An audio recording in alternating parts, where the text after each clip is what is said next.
Top of the morning to you, or afternoon, or evening, whenever you may be watching. My name is Sky, I represent the GameSLAM here with Sergio. And I'm sure the question everyone at home is asking is, gentlemen, what's with the attire?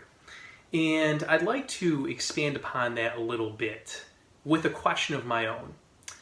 Do you like being late to learning about current events? Do you like being the person in the room who does not know about what is going on in the world? Let me answer that for you, no. So Sergio and I are here, we're on the front lines, we're your boots on the ground, and we have scraped together quite the story for you. And as soon as we witnessed this and saw the reports come in, we decided we wanted to broadcast this to the world. So we are going to share with you a story today, some current events in the Pokemon world, that we all live in a Pokemon world. Let's do it. Sergio, hit the music.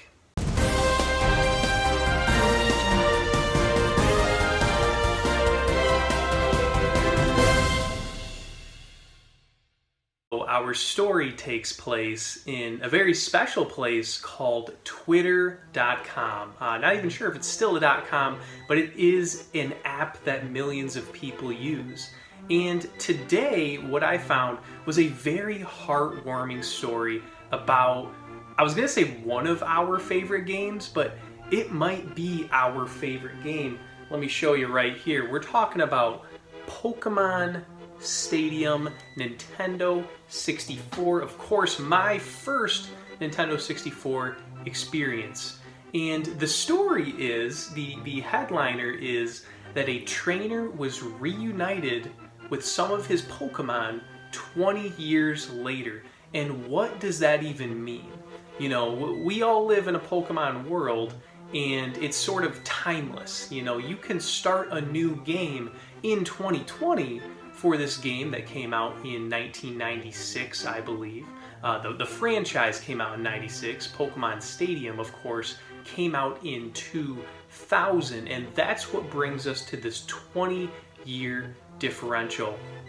So we're going to throw some graphics on the screen and also walk you through this story. So what happened was somebody on Twitter was unhappy with the cartridge they received when they purchased Pokemon Stadium on eBay, because, you'll see a little side-by-side here, the cartridge they thought they purchased was a clean label cart, similar to our own, but what they received was one in which the box that says "this game pack belongs to" said Sam G. That's what's in the little red text there, Sam G. So we start out here with a tweet in which 100% Derek R. Rose was venting a little bit and said, "Love when what I buy isn't what I get."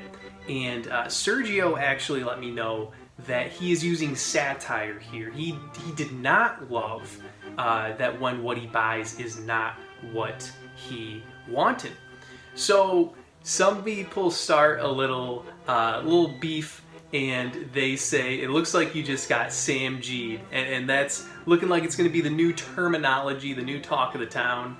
And then another follower of this Twitter account says, @SamGDF, explain yourself, Sam G, just tagging one of his friends as we do all the time on the Twitter sphere. And this Sam G chimes in and says, "Haha, I was not the seller, but at some point this may have been something I owned." And it seems like just kind of an off-the-cuff comment at the time. But then it takes a turn when 100% Derek R. Rose replies with, "Did you have a Fearow named Invincible," spelled wrong, because that, along with 20 other Pokemon, were on the cart. And Sam G says, "I mean, English was not my first language, so maybe. What are the other ones named?" So we got a little story brewing here. So the two users continue on a little bit in this Twitter thread, and they arrive at this point where 100% Derek R. Rose talks about a couple more Pokemon that were on the file, and Sam G responds with, "Did the Charizard know a suspicious lack of moves other than Fire Spin and Fire Blast?" And The word on the street is they exchanged a couple more private messages, and they in fact confirmed that this was the actual Sam G who wrote on the cartridge 20 years ago. And here is where Sam G spills the beans to the whole world. He says, "My copy of Pokemon Stadium from 2000 was bought by this guy who we were mutually connected, and now I have the Pokemon from that game today. Technology is crazy." And so I believe he was able to get a couple of the Pokemon transferred to, as you can see, it's on a Sword and Shield file.